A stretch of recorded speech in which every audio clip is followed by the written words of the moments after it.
Last class के अंदर अपन concentration term के बारे में डिस्कशन कर रहे थे।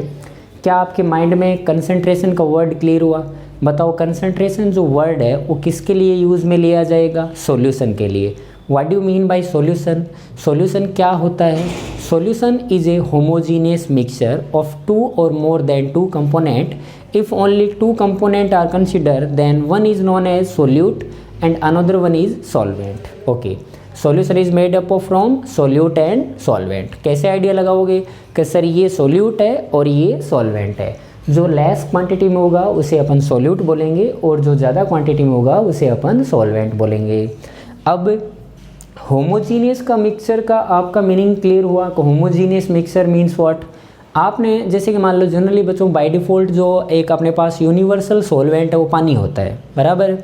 आप पानी में चाहे आप कुछ भी डालो वो क्या हो जाना चाहिए? डिज़ोल्व हो जाना चाहिए, तो ही उसे अपन क्या बोलेंगे? सॉल्यूशन बोलेंगे। अदरवाइज़ वो सॉल्यूशन नहीं कहलाएगा। क्लियर है? मान लो आपने एथेनॉल को पानी में डाला तो एथेनॉल जो होता है वो पानी में डिज़ोल्व हो जाएगा। जो एल्कोहल होता है ना, ड्रिंकिंग पर्पज़ जो एल्कोहल यूज़ लिया जाता है उसको अगर आप पानी में डालोगे तो वो पानी में डिज़ोल्व हो जाएगा। तो क्या आपको एथेनॉल दिखेगा? नेक्ड आई से क्या आप एथेनॉल को देख पाओगे? तो नहीं सर, नहीं देख पाएंगे। इट मीन्स डेफिनेटली वो क्या हो चुका है, उसमें डिज़ोल्व हो चुका है। उसे अपन क्या बोलेंगे? सॉल्यूशन बोलेंगे। कंसंट्रेशन टर्म का मतलब ये होता है कि कितना सोल्यूट कितने सॉल्यूशन में प्रेजेंट है या फिर कितने सॉल्वेंट में प्रेजेंट है। इट मीन्स कोई भी कंसंट्रेशन टर्म अपन को ये आइडिया बताती है कि कितना सोल्यूट कितने सॉल्यूशन या सॉल्वेंट में प्रेजेंट है। इट मीन्स जैसे उसका कहने का तरीका अलग अलग होगा। Percentage by mass, percentage by mass अपने कवर कर लिया था। इसको शॉर्ट में अपन ऐसे भी लिख सकते हैं W/W परसेंटेज। W/W परसेंटेज का मतलब ऊपर क्या आएगा? मास ऑफ सॉल्यूट डिवाइड बाई क्या आएगा? मास ऑफ सॉल्यूशन इंटू 100। परसेंटेज में बात चल रही है तो मुझे इंटू 100 करना पड़ेगा, बराबर। क्या मीनिंग इसका क्लियर हो गया आपको? जैसे मान लो मैंने बोला कि 5% W/W of aqueous solution of NaOH। इसका क्या मीनिंग समझते हो आप? क्या बोला है मैंने? ये जो लाइन लिखी है मैंने, क्या इसका मीनिंग क्लियर हो पाया? 5% W/W of aqueous solution of NaOH, क्या मीनिंग है इसका? इसका मीनिंग ये है कि आप जो ये टोटल सॉल्यूशन कितना मानते हो उसमें इतना है ये सोल्यूट। अब आप बोलेंगे ओवरऑल सर मैं सॉल्यूशन को कितना मानूं, वो आपकी इच्छा है बच्चों। आंसर उसका 5 आ जाना चाहिए, दैट्स इट, है ना। एक्वस सॉल्यूशन का मतलब उसमें पानी है और उसमें NaOH है। एक्वस का मतलब पानी और उसमें कौन है? NaOH है, कास्टिक सोडा उसमें मिलाया हुआ है। क्लियर है? तो मेरे लिए क्या हो गया बताओ? H2O तो मेरे लिए क्या हो गया? सॉल्वेंट। और मेरे लिए NaOH क्या हो गया? सोल्यूट। और दोनों ये मिल के क्या बनाएंगे? सॉल्यूशन। दोनों ये मिल के क्या बनाएंगे? सॉल्यूशन, बराबर है। ओके, तो इसका मीनिंग क्या समझ पाए?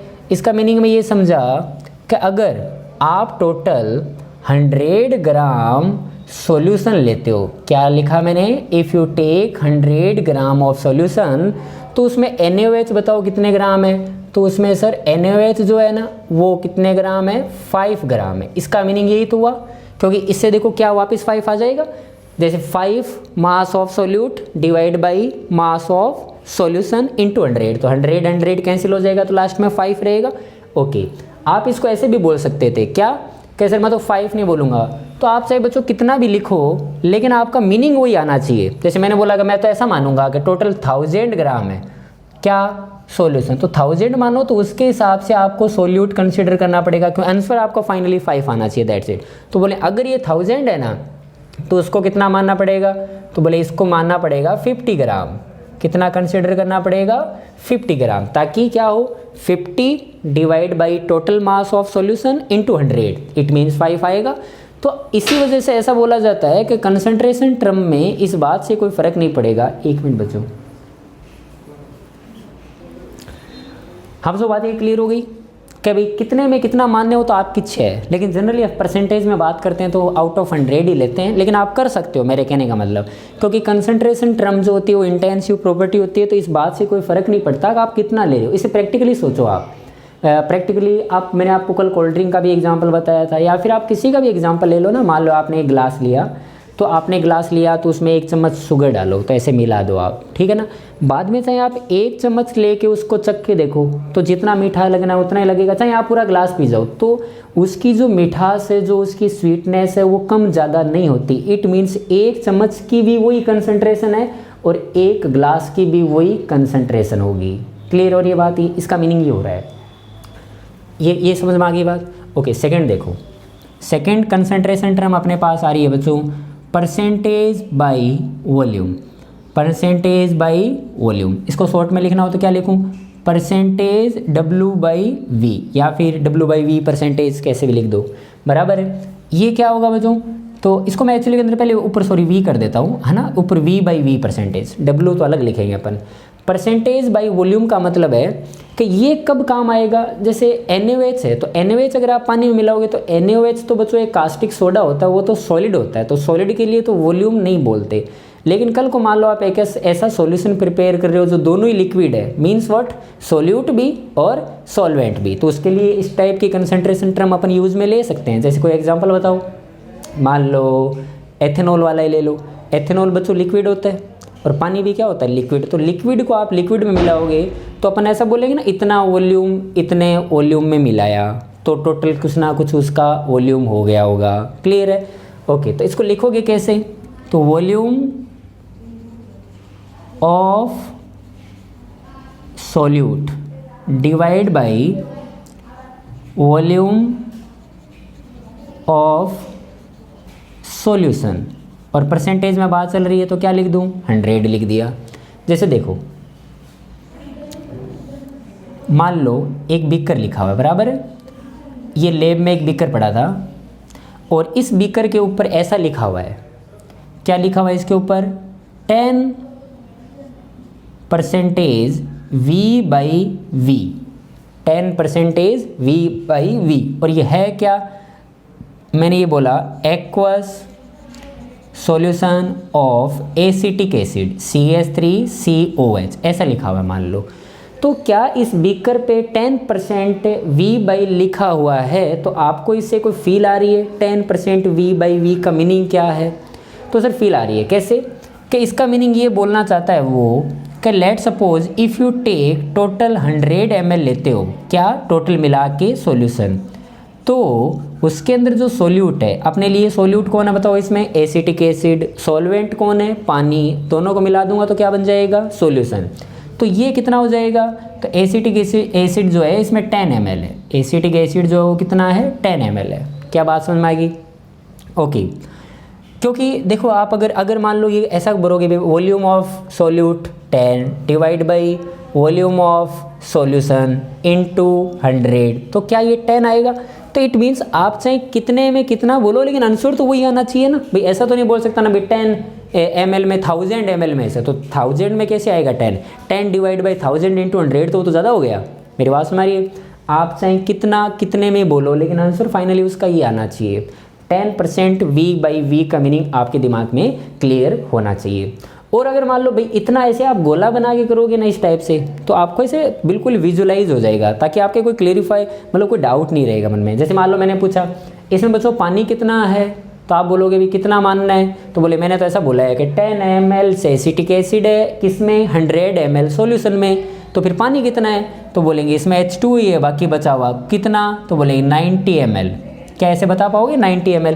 आप मास वाले में भी कर सकते थे ऊपर, कैसे, टोटल 100 ग्राम अगर सॉल्यूशन है और NaOH अगर उसमें 5 ग्राम है, तो उसमें फिर सॉल्वेंट कितना है, तो H2 है उसमें, सॉल्वेंट कितना हो जाएगा बच्चों, 95 ग्राम हो जाएगा। बिकॉज भाई दोनों मास तो हमेशा कंजर्व रहेगा, क्योंकि mass of solution is equal to mass of solute plus mass of solvent, दोनों का मास तो उतना ही आएगा। ओके, लेट सपोज मैंने बोला यहाँ पे 1000 ग्राम आना होता, इसको 50 ग्राम आना होता, तो फिर उस केस में मुझे 950 ग्राम क्या बोलना पड़ता, H2 बोलना पड़ता। इसका मीनिंग इस टाइप से अपन कर सकते हैं, है ना, तभी अपन आगे न्यूमेरिकल में प्रोसीड कर पाएंगे। क्योंकि न्यूमेरिकल में हर बार फॉर्मूले लगा के अपन आंसर नहीं लाएंगे, अपने माइंड में भी तो क्लियर रहना चाहिए ना कि क्या चल रहा है, क्या वो पूछ रहा है अपने से, है ना। ओके,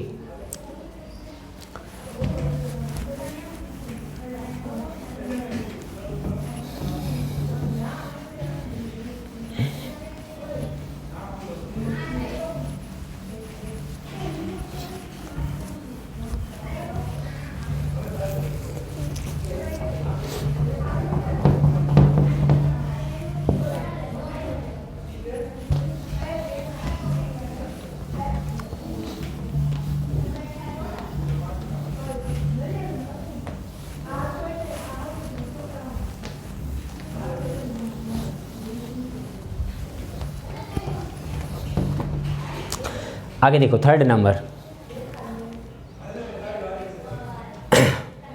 इसको अपन ऐसे बोल सकते हैं percentage W by V, percentage W by V means ऊपर मास आएगा डिवाइड में वॉल्यूम। पहले मैंने क्या बोला, मास डिवाइड बाई मास, बाद में वॉल्यूम डिवाइड बाई वॉल्यूम, अब मास और नीचे वॉल्यूम, ठीक है ना। परसेंटेज W बाई वी, इसे स्ट्रेंथ बोलते हैं, है ना, स्ट्रेंथ ऐसा लिखा जाता है बुक्स में, percentage W by V strength. ये क्या होता है भाई, तो बोले ऊपर क्या आएगा, मास, किसका मास, सॉल्यूट का मास, डिवाइड में क्या आएगा, वॉल्यूम, किसका वॉल्यूम, सॉल्यूशन का वॉल्यूम, वॉल्यूम ऑफ सॉल्यूशन। अब एक चीज़ और ध्यान रखना बच्चों, ये जो मास आप किस में लोगे, तो बोले ग्राम में ले लेंगे इसको, तो और इसका वॉल्यूम किस में लोगे, ml में लेंगे, इनटू 100 कर देंगे। ml में क्यों लिया, क्योंकि ग्राम से रिलेटेड तो ml ही है, kg से रिलेटेड लीटर होता, बराबर है। इसका मीनिंग समझ पा रहे हो, जैसे मान लो मैंने आपको बोला कि 8% W बाई वी स्ट्रेंथ का कोई सॉल्यूशन है, बोले ये सॉल्यूशन किसका है, तो बोले ये सॉल्यूशन है ग्लूकोज का, एक्वस सॉल्यूशन ऑफ ग्लूकोज, ये कोई एक्वस सॉल्यूशन ऑफ ग्लूकोज है। तो इसका क्या मीनिंग समझ पाए भैया आप, क्या आपके दिमाग में आ रही है, क्या फील आ रही है, 8% W बाई वी का मीनिंग क्या समझे। तो इसका मीनिंग अपन ये समझे कि if you take 100 ml of solution then 8 gram of glucose is present. इसका मीनिंग मेरे तो ये समझ में आया है, क्यों कि mass of solute divide by volume of solution into 100, तो 8 आ जाएगा, 8% आ जाएगा। ओके, आपको मैंने बोला कि इसके अंदर जो होगा वो H2O कितना होगा, H2O कितना होगा, तो आप बच्चों कभी ऐसा मत कर देना कि 100 में से 8 माइनस कर दिया, क्योंकि इसमें एक प्रॉब्लम ये है कि पहले वाले में तो मास डिवाइड बाय मास था, तो मास में माइनस किया जा सकता है मास, कोई प्रॉब्लम नहीं है। सेकंड वाले में वॉल्यूम है, तो वॉल्यूम में भी वॉल्यूम माइनस किया जा सकता है, कोई प्रॉब्लम नहीं है। बट ये वॉल्यूम है, ये मास है, 100 में से कभी 8 माइनस नहीं किया जा सकता, क्योंकि सर वॉल्यूम में तो वॉल्यूम ही माइनस होगा ना, और मास में मास की यूनिट तो सेम रहनी चाहिए ना, सेम ही क्वांटिटी माइनस प्लस की जा सकती है। तो इसका मतलब अगर आपसे इसका मास पूछे या कुछ और कुछ पूछे, तो अपन वो कुछ एक एक्स्ट्रा इन्फॉर्मेशन दी हुई रहेगी क्वेश्चन में, और वो एक्स्ट्रा इन्फॉर्मेशन हमेशा डेंसिटी दी हुई रहती है। आपको पता है बच्चों डेंसिटी क्या होती है, तो डेंसिटी का मीनिंग होता है मास डिवाइड बाई वॉल्यूम, यही होता है। तो आपको क्या लगता है ये डेंसिटी है क्या, इतना इतना पार्ट, ये क्या डेंसिटी है क्या ऐसे, तो ये डेंसिटी नहीं है सर, डेंसिटी तो कोई पर्टिकुलर की होती है। मीन्स व्हाट, अगर मैंने ऐसा बोला कि डेंसिटी ऑफ सॉल्यूशन चाहिए मुझे, तो क्या होगा, मास भी किसका आएगा, सॉल्यूशन का ही आएगा, और वॉल्यूम भी किसका आएगा, सॉल्यूशन का ही आएगा।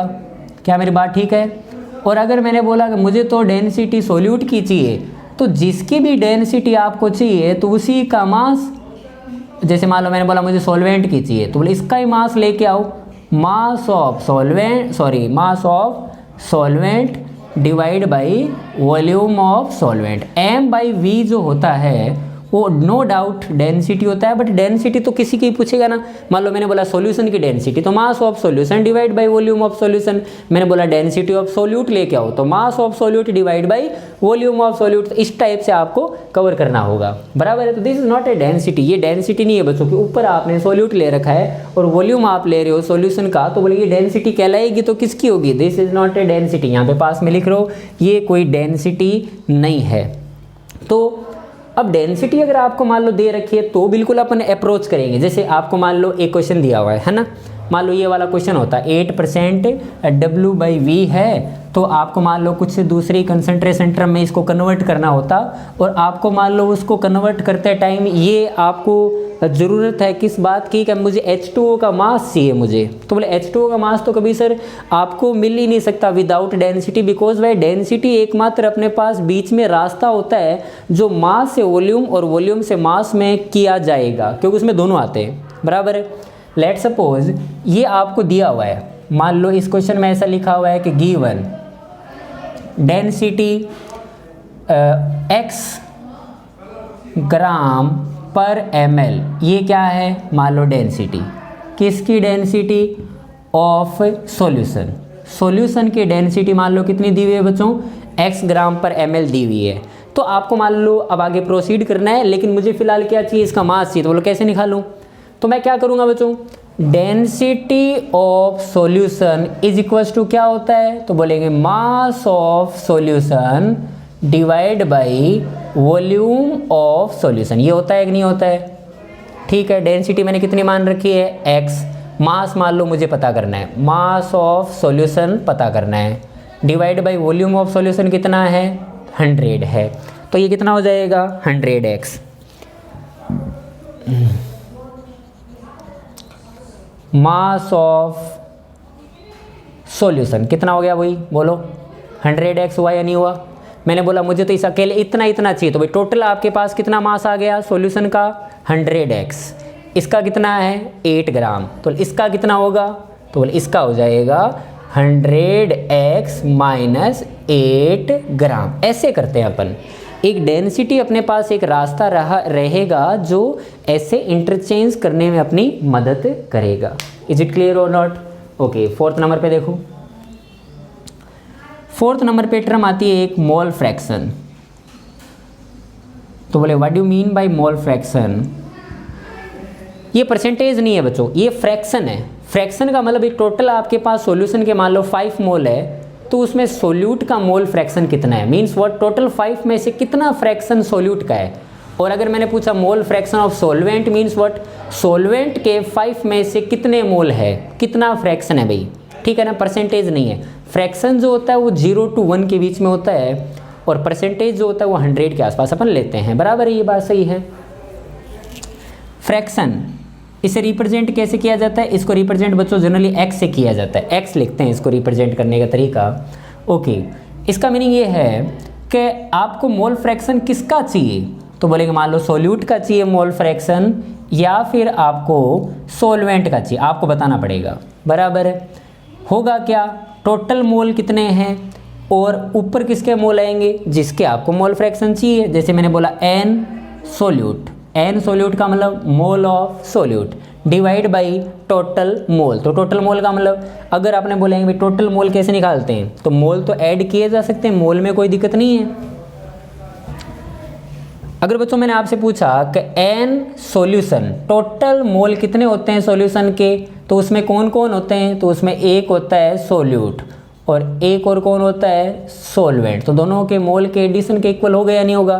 तो कहने का मतलब मैं ऐसा बोल सकता हूँ ना, डिवाइड में क्या लिख सकता हूँ मैं, टोटल मोल। तो टोटल मोल आप चाहो तो ऐसे डायरेक्ट लिख दो सॉल्यूशन, और अगर ऐसे नहीं लिखो तो mole of solute plus mole of solvent into 100 करोगे क्या, पर इंटू 100 नहीं करेंगे। क्यों नहीं करोगे, परसेंटेज नहीं पूछ रहा, वो फ्रैक्शन पूछ रहा है, और फ्रैक्शन हमेशा किस में होता है, 0 to 1 के बीच में ही होता है।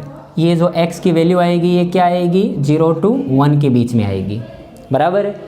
जो मोल फ्रैक्शन होता है वो कभी 1 से ज़्यादा नहीं हो सकता, बराबर है। और सॉल्वेंट, ऊपर मोल किसका आ जाएगा, सॉल्वेंट डिवाइड बाई टोटल मोल, तो वही रहने सोल्यूट प्लस सॉल्वेंट, बराबर है। और जितने भी अपने पास मोल फ्रैक्शन होंगे, तो अभी तो फिलहाल मैं 2 ही कंपोनेंट वाला सीख रहा हूँ, भाई एक सोल्यूट है एक सॉल्वेंट है। तो सोल्यूट का मोल फ्रैक्शन और सॉल्वेंट का मोल फ्रैक्शन, इन दोनों का एडिशन हमेशा 1 आएगा, ये बात भी श्योर है। चाहे आप चाहो तो करके देख लो, कैसे, ये वैल्यू लिख के देखो, बाद में इसको इसमें ऐड कर दो, सब कैंसिल आउट हो जाएगा, सिर्फ 1 रहेगा, है ना। मोल फ्रैक्शन हमेशा जितने भी होते हैं उन सबको अपन अगर ऐड कर दें तो हमेशा वो 1 के इक्वल होते हैं, और जो मोल फ्रैक्शन होता है वो 0 और 1 के बीच में आता है। मोल फ्रैक्शन अपन किस टर्म में बातें कर रहे हैं, मोल में बात कर रहे हैं। पहले मास में कर रहे थे, कभी वॉल्यूम में कर रहे थे, मोल फ्रैक्शन में डायरेक्ट मोल में बोलेंगे कि इतना मोल इतने मोल में प्रेजेंट है। फॉर एग्जाम्पल,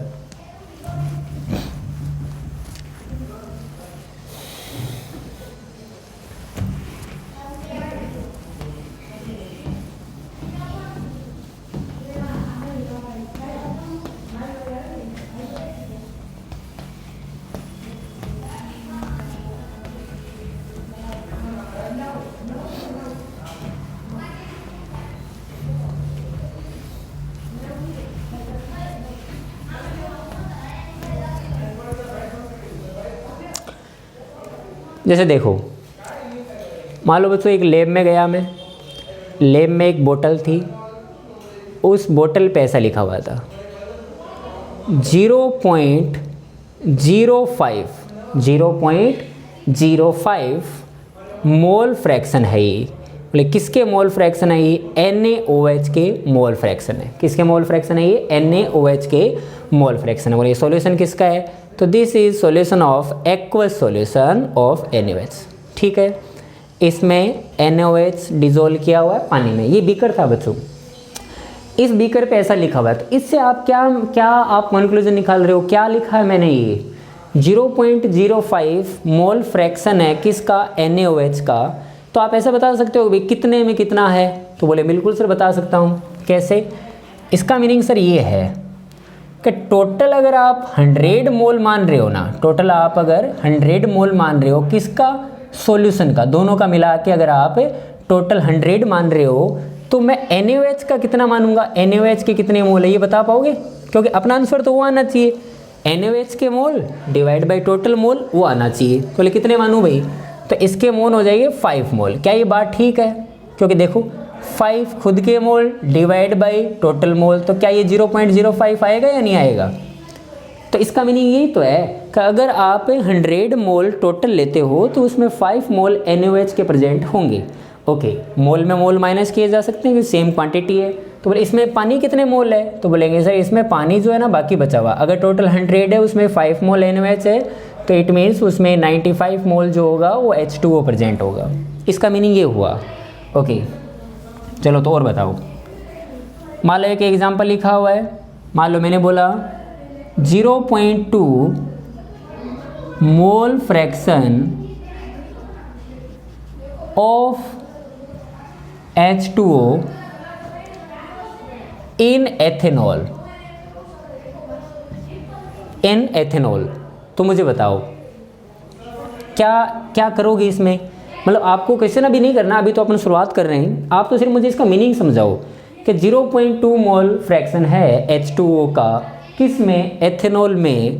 तो आप इससे क्या फील ले रहे हो? मैं इससे ये फील ले रहा हूँ सर, कभी भी बच्चों ऐसा लिखा रहता ना इन, तो ये इसमें डिजोल्व है, तो हमेशा H2O को ही आप सॉल्वेंट मानो, ऐसा कोई ज़रूरी नहीं है भाई। H2O भी तो किस में डिजोल्व हो सकता है ना, हो सकता है कि H2O कम हो और जिसमें आप डिजोल्व कर रहे हो कल को वो ज़्यादा हुआ। तो आपको हमेशा याद रखना है क्वेश्चन की लैंग्वेज को पढ़ना, किस में किसको मिलाया हुआ है। इसको देख के क्या लग रहा है बच्चों? H2O is dissolve in ethanol, it means what? H2O मेरे लिए कौन है? तो H2O मेरे लिए सोल्यूट है और एथेनॉल मेरे लिए कौन है? सॉल्वेंट है। इस बार अगर मैं ऐसा लिखता कि एथेनॉल इन H2O तो बराबर है, जो होता वो होता है बराबर, और दोनों को मिला दिया तो क्या प्रिपेयर हो गया होगा? सॉल्यूशन प्रिपेयर हो गया होगा बराबर है। तो इसका मीनिंग सर मेरे तो ये समझ में आया है कि अगर आप टोटल 100 मोल लेते किसके? टोटल मिला के सॉल्यूशन के, तो इसका कितना लिखता मैं? भाई टोटल 0.2 आ जाना चाहिए, तो बोले कितना लिखता? क्या मैं 2 लिखता गया? देखो दिखाएं क्या मैंने सही किया है क्या? क्या ये बात सही है क्या? क्या इसका मीनिंग ये है क्या, या फिर मुझे कुछ और लिखना चाहिए? सोच के बताओ, क्या मुझे 2 लिखना चाहिए या 20 लिखना चाहिए? तो बोले ऐसा आना तो आंसर 0.2 ही चाहिए।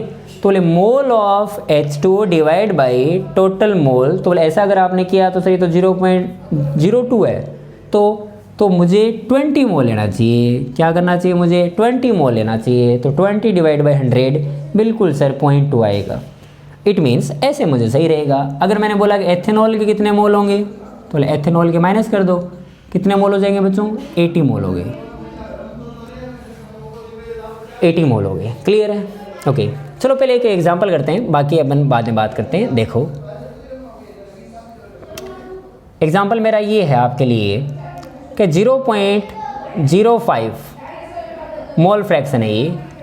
किसका मोल फ्रैक्शन है? बोलेंगे NaOH का मोल फ्रैक्शन है ये। इसमें है कौन? ये एक एक्वस सॉल्यूशन है, पानी का सॉल्यूशन है।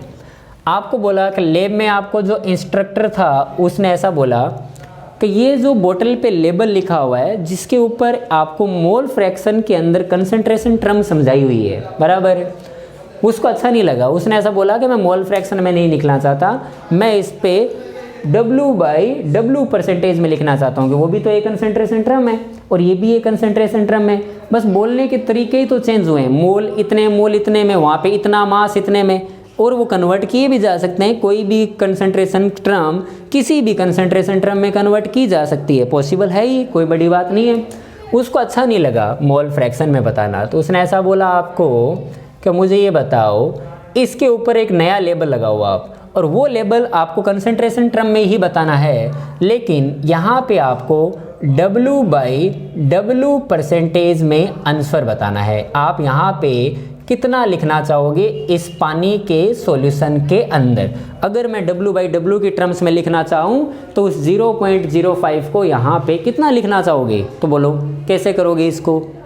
तो इसका मतलब सीधी सी बात है, वो क्या चाहता है कि मोल फ्रैक्शन को W/W परसेंटेज में कन्वर्ट करना चाहता है। बराबर है ये बात। चलो तो इसका मीनिंग बोलो पहले, तो आपके दिमाग में क्या आया, ये क्या लिखा है मैंने। तो ये सर आपने ये लिखा है कि if you take total 100 mole of solution, if you take total 100 mole of solution, तो कितना लिखूँ इस NaOH का, इस NaOH का लिखूँ मैं 5 मोल NaOH का। बराबर है, तो 5/100 0.05 आएगा। सही बात है कि नहीं है। क्या इसको लिखना आया कि नहीं आया। ओके, पानी कितना बचा है इसमें, तो बोले पानी बचा हुआ पानी है 95 है इसमें। ये लो भाई, ये बात ठीक है। ये जैसे ही लिखते हैं मेरी बहुत सारी बातें क्लियर हो गई कि ये कैसे निकालते हैं भाई W/W परसेंटेज। तो बोलेंगे W/W परसेंटेज निकालते हैं मास of solute divide by mass of solution into 100। ऐसे ही करते हैं अपन। बताओ मास निकालना हो तो कैसे निकालूँ सॉल्यूट का। मेरे पास मोल है बच्चों, 5 मोल है मेरे पास, NaOH के 5 मोल है, मुझे इसके मास चाहिए, कैसे निकालोगे। तो बोले मोल आपके पास है तो उसको मोलिकुलर वेट से मल्टीप्लाई कर दो तो मास मिलेगा ही नहीं मिलेगा। क्यों, मोल क्या होता है, mass divide by molecular weight, और आपको मास चाहिए तो क्या करोगे, मल्टीप्लाई करोगे। ओके, तो मास तो मिल गया, मतलब इज इक्वल टू, तो बोले मास कैसे आएगा 5 इंटू NaOH का आप कैलकुलेट कर लेना 40 होता है, क्योंकि सोडियम का 23 और ऑक्सीजन का 16 और एक हाइड्रोजन का 1 हो जाएगा, तो 40 divide by. Okay, mass of solution का मतलब आपको टोटल मास चाहिए, तो टोटल मास ऐसा भी तो बोल सकता हूँ ना, mass of this and mass of this. तो इसका तो मास अभी मैंने निकाला 5 इंटू 40 प्लस इसका मास कैसे निकालोगे, तो बोले 95 सर पानी के मोल है इंटू उसका मोलिकुलर वेट विच इज़ 18। तो this is what, this is total mass means what, solution का मास। तो क्या आपने ये कैलकुलेट किया या नहीं किया, जो भी आएगा आंसर इनटू क्या करना पड़ेगा, मुझे 100 करना पड़ेगा। तो यहाँ पे जो आंसर आएगा उसको मैं यहाँ लिख दूंगा लेबल पे, है ना। क्या किया मैंने, बोलेंगे अपने पास बोतल वही है, वो जो भी उसमें था NaOH अभी भी वही है, बस मेरे को बताने का तरीके बदल गए, अब मेरे बताने का तरीका बदल गया। तो यहाँ पे जो भी आंसर आएगा मैं उसको यहाँ लिख दूंगा। इट मीन्स आपने क्या किया बच्चों, मोल फ्रैक्शन को W/W में कन्वर्ट कर दिया। एक उल्टा करके देखेंगे, अगर मान लो मैं आपको W/W दे दूँ और ये पूछूँ मोल फ्रैक्शन, तो कैसा रहेगा, बढ़िया रहेगा, मस्त रहेगा।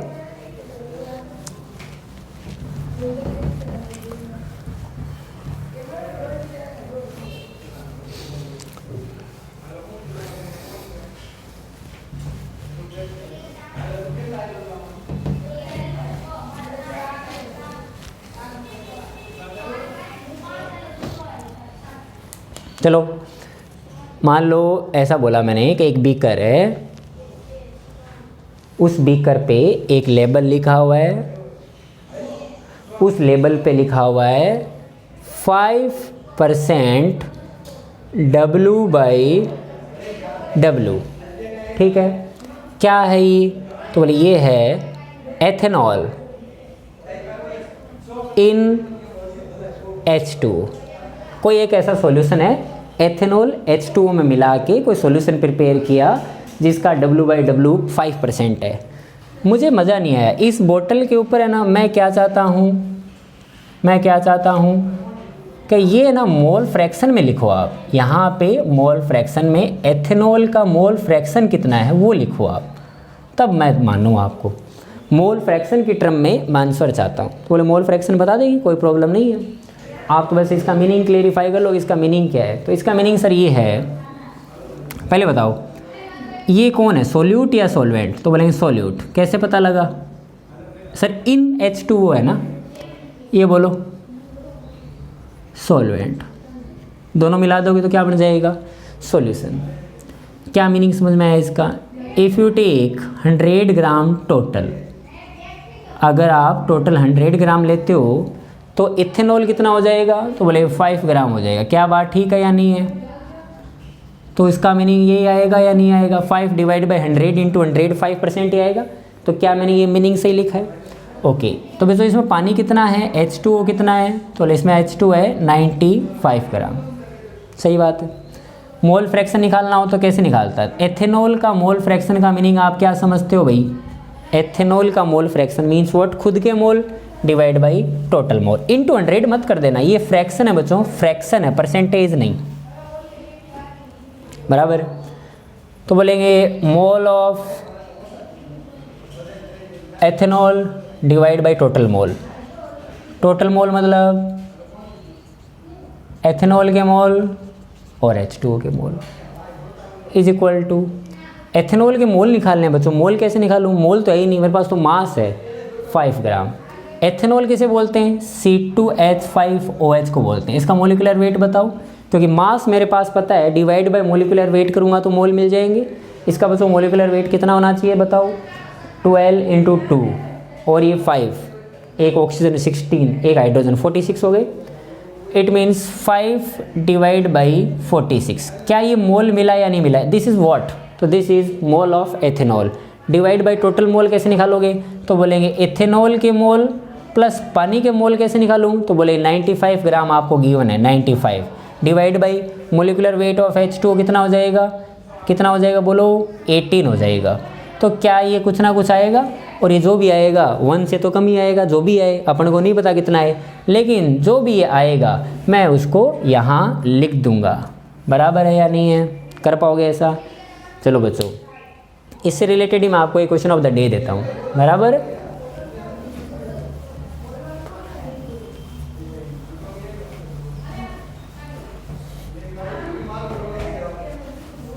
चलो ये हटा देता हूँ, नया लिखता हूँ यहाँ पे कुछ, और मोल फ्रैक्शन भी कुछ नया लिखूंगा। बराबर।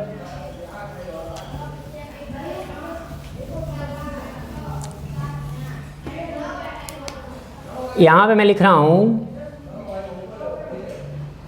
0.3 mole fraction of acetic acid. क्या लिखा है मैंने? 0.3 मोल फ्रैक्शन है किसका? एसिटिक एसिड का। किस में? पानी में। एक्वस सॉल्यूशन का मतलब क्या होता है? एक्यू सॉल्यूशन का मतलब पानी में एसिटिक एसिड को डिसॉल्व किया और मैंने ये पाया कि उसमें 0.3 मोल फ्रैक्शन है किसका? एसिटिक एसिड का।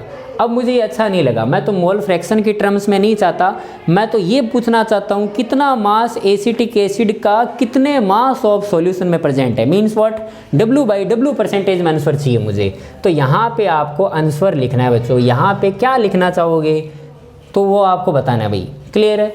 ये आपका क्या है बच्चों आज का क्वेश्चन ऑफ द डे मान लो इसे। बराबर है?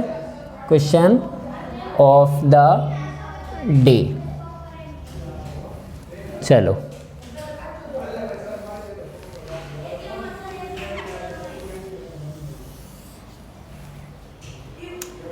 ओके बच्चों, थैंक यू सो मच।